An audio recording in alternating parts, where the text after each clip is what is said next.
était serviteur faible.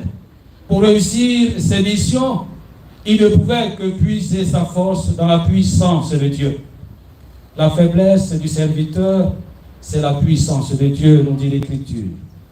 D'ailleurs, Saint Paul nous rappelle que pour répandre autour de soi les rayons de lumière de la joie, de la bonté et de l'amour du Christ, il faut contempler la gloire de Dieu. Papa Emmanuel est un homme de foi. Cette foi rendue visible par ses œuvres était sans aucun doute nourrie au creux du cœur immaculé de sa maman, la Sainte Vierge, avec qui il avait un rapport particulier. Il a révélé à sa famille qu'il avait un contrat avec la mère de l'humanité. Il a effectué son dernier voyage pour aller honorer une promesse qu'il lui avait faite. Le 10 juillet 2023, il était en pèlerinage à la rue du Bac, à la Vierge Marie de la médaille miraculeuse. Le 11 juillet 2023, il était en pèlerinage à Lourdes pour se baigner dans la miséricorde de Dieu. Après avoir reçu sa dernière communion, oint par le sacrement des malades et entouré de la prière du chapelet, il rend l'âme le 21 juillet 2023 dans les bras de sa mère, la Vierge Marie, Notre-Dame de l'Assomption. Mes frères, mes sœurs, l'Évangile nous invite en ces termes. Cherchez d'abord son royaume et sa justice, et toutes ces choses vous seront données en plus. Nous sommes appelés par le Christ à vivre le moment présent, ne pas ressasser le passé, mais s'abandonner à Dieu et à sa miséricorde.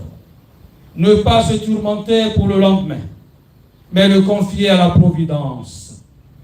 Sainte Thérèse de l'Enfant Jésus affirmait: la seule chose qui me guide, c'est l'abandon. Je n'ai pas d'autre boussole. Fin des citations. Le fait de se préoccuper n'a jamais résolu aucun problème. Ce qui résout les problèmes, c'est la confiance, la foi. Jésus dit en effet: si Dieu revêt ainsi l'herbe des champs, qui existe aujourd'hui et qui demain sera jetée au feu, au four, ne vous revêtira-t-il pas à plus forte raison, gens de peu de foi? La vie en soi n'est pas si compliquée. C'est l'homme qui manque de foi. L'existence n'est pas toujours facile, c'est vrai. Nous devons affronter nos situations existentielles avec la foi et essayer de vivre jour après jour dans la confiance que Dieu remplira ses promesses, parce que lui, il est fidèle. La foi nous conduira au salut. Aujourd'hui, mes frères et mes sœurs, tâchons de vivre de manière juste, selon la logique du royaume, dans la confiance, la simplicité, la recherche de Dieu, l'abandon et surtout l'amour. Car dans le bouillonnement de toutes ces réalités divines en nous, Dieu s'occupera du reste jour après jour. Papa Emmanuel, le diocèse et son premier pasteur, Monseigneur Raymond Awa, ne cesseront de te traduire leur reconnaissance infinie pour cette grande générosité et pour les efforts consentis, afin de voir aujourd'hui s'élever fièrement cette majestueuse cathédrale Saint-Esprit, fruit de la foi des fils et filles de la terre de Grand Bassam, porte de la foi en Côte d'Ivoire. Papa Douama Emmanuel, ton nom sera murmuré et à jamais gravé dans l'histoire de cette cathédrale. Nous voulons te recommander à la miséricorde divine, car Dieu n'oublie jamais les bienfaits de ses créatures.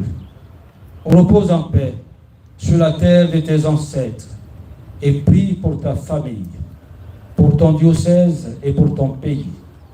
Que la Vierge Marie, Notre-Dame de l'Assomption, t'accueille dans ses bras afin de te remettre à son Fils Jésus-Christ, lui qui t'a déjà préparé une place pour le bon et fidèle serviteur que tu as été et qui sont auprès de Dieu son Père, maintenant et pour les siècles des siècles.